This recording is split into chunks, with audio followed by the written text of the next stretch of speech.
नमस्ते, मी वंदना. आपण 4 Tux ब्लाऊजची cutting बघणार आहोत. तर 36 छातीचा ब्लाऊज आहे. तर पहिले अगोदर आपल्याला उंची टाकायची.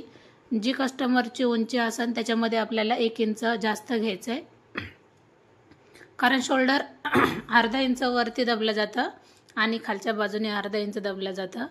तर 36 छातीला शोल्डर घ्यायचे आपल्याला 5.5 इंच. उंची घेतली मी 15 इंच. तुम्हाला कमी जास्त करायचं असेल तर तुम्ही करू शकतात. आणि लगेच मी गळा टाकते 2.5 इंचाचा. आणि मोंड्यासाठी 5.5 घेतले मी 36 छातीला, किंवा 5.5 घेतलं तरी पण चालते. आणि 9ची घडी तर मी 9 वर एक लाईन आखली. 9 वर पॉईंट द्यायचं आहे आपल्याला.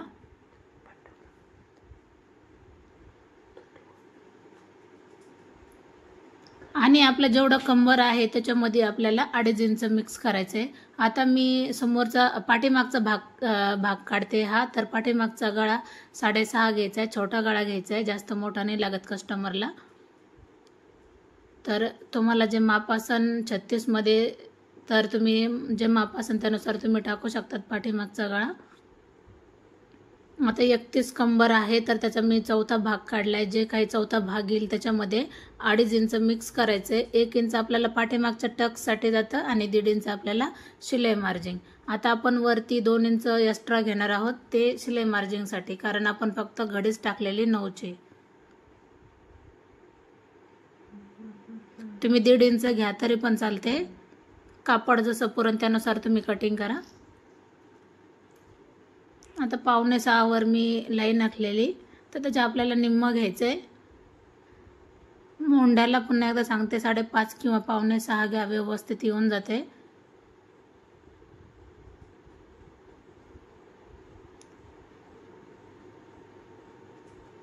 अशा पद्धतीने पाठीमागचा भाग हा पूर्ण कंप्लीट झालाय. आता आपण त्याची कटिंग करणार आहोत.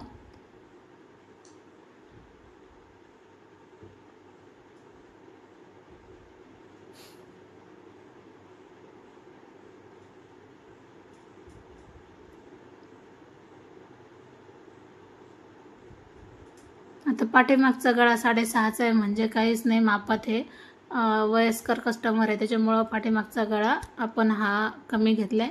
आणि आता समोरचा गळा पण आपण 6.5चा घेतला तरी पण चालते, किंवा 6चा घेतला तरी चालते.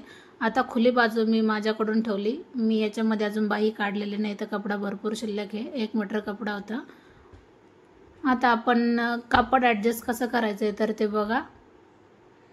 मी गळा माझ्याकडून टाकलाय, जी ओपन बाजू आहे, कारण समोरची बाजू दोन्ही ओपन असते. आणि सेम गळा काढला तरी चालतोय मागचा पुढचा. आता फक्त आपल्याला समोरच्या भागामध्ये काय बदल करायचा आहे, तर ज्यावेळेस आपण समोरच्या भागाला टक्स घेतो तर टक्समुळे आपला कपडा कमी होईल, बरोबर. तर आपल्याला 1 इंचाने जास्त घ्यायचं आहे खालच्या बाजूने. बाकीचं सगळं आहे तसंच ठेवायचं आहे. आता पुन्हा एकदा मी चेक करून घेतले 5.5चा शोल्डर आहे का नाही, गळा कितीचा बसतोय. बाकीचं आहे तसंच पूर्ण आखून घ्यायचं आहे. आणि 1 इंच आपल्याला जास्त घ्यायचं आहे. आता 15 आहे, तर 1 इंच आपण जास्त घेणार आहोत. एक पट्टीचं माप जरी घेतलं तरी पण चालते, कारण पट्टी 1 इंचाची असते. बाकी कुठंही काही बदल करायचा नाही. मी समोरचा भाग कसा जोडलाय मी हा फुल व्हिडिओ पण टाकणार आहे आणि एक शॉर्ट व्हिडिओ पण टाकलाय, तर नक्की जाऊन बघा. तर खूप सिंपल पद्धत आहे शिवण्याची, पण फिनिशिंगला पण ब्लाऊज खूप छान बसतो. आता समोरच्या भागाला 1 इंचावर आपल्याला मोंड्याला आकार द्यायचा आहे, कारण आपण पाठीमागच्या बाजूने 1.5 इंचावर मोंड्याला आकार दिलाय, तर समोरचा आपल्याला 1 इंचावरच द्यायचा आहे. काहीच बदल केला नाही. जे आपण पाठीचा भाग कट केलाय तेच आपण समोर पण टाकलाय. समजा पाठीमागचा गळा जर मोठा असता तर त्याच्यामध्ये आपल्याला बदल करावा लागला असता. समोरचा गळा आपल्याला 6.5चा किंवा 7चा घ्यावा लागला असता.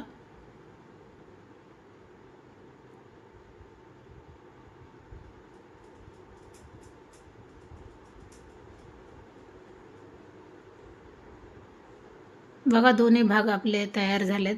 मी पुन्हा एकदा मोंड्यासाठी चेक करून घेते. कमी जास्त जर वाटलं तर आपल्याला शिवण्याच्या अगोदरच आपल्याला त्याच्यामध्ये बदल करता येतो. तर नॉर्मल मला अजून आकार द्यायचा आहे, नॉर्मल आतमधून थोडासा आकार द्यायचा आहे. तर मी फक्त समोरच्या भागालाच आकार दिला आहे, मी पाठीमागच्या भागाला आकार दिला नाही. नीट लक्षात घ्या, एकावर एक कपडा असल्यामुळं आपल्याला फक्त दुसराच 2 कपड्याला आकार द्यायचा आहे.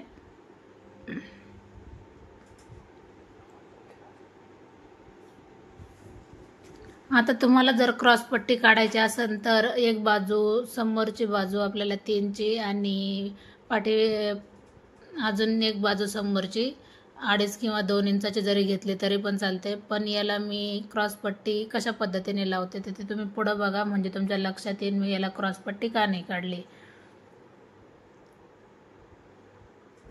तर अशा पद्धतीने मी टक्स अंदाजे घेतलेत तरी पण फिटिंग आणि खूप सुंदर अशी फिटिंग येते. अशा पद्धतीने मी टक्स घेतलेत. मध्ये बरोबर 2 इंचाचा मी अंतर ठेवला आहे दोन्ही बाजूने, चारही बाजूने, चारही टक्समध्ये. आणि आपला जेवढा मोंडा आहे त्यानुसार आपल्याला 1 इंचाची घडी जास्त घ्यायची किंवा 1.5 इंचाची घेतली तरी चालते. आता 8.5चा मोंडा बसला आहे तर आपण त्याच्यामध्ये 1 इंचाचा घेतलं तरी चालते, पण कापड कमी असल्यामुळं जेवढी घडी बसली तेवढंच मी घेतली. आणि जेवढी बाहीची उंची आहे त्याच्यामध्ये आपण 1.5 इंच मिक्स करणार आहोत, कारण खाली हात शिलाई करण्यासाठी जागा आपल्याला सोडावी लागते. असं माप मी 3चं घेतलं आहे. आणि आपल्याला दंड घेर किती आहे त्याच्यामध्ये 2 इंच आपल्याला जास्त घ्यायचं आहे. दंड घेर 5 आहे तर त्याच्यामध्ये मी 2 इंच जास्त घेतलं आहे. आता आपण आकार देऊन घेणार आहोत. खूप सिंपल पद्धतीने मी सांगण्याचा प्रयत्न करते. आता मध्ये मी एक पॉईंट दिला आहे आणि ज्यावेळेस आपण जेवढी बाही मोडपतो तर तेवढं आपल्याला मोडपून घ्यायचं आहे आणि नंतर आपल्याला कट करायचं आहे, म्हणजे आपल्या लक्षात येऊन जातं तिथं आकार पडतो बरोबर. अशा पद्धतीने जवळजवळ ब्लाऊजची कटिंग ही पूर्णच झाली. पुन्हा एकदा सांगते, माझ्या चॅनलला सबस्क्राईब नसेल केलं तर सबस्क्राईब करा, म्हणजे तुम्हाला माझं हर एक व्हिडिओ पाहायला भेटेल. व्हिडिओ आवडला तर नक्कीच लाईक करा, शेअर करा आणि सबस्क्राईब करायला अजिबात विसरू नका.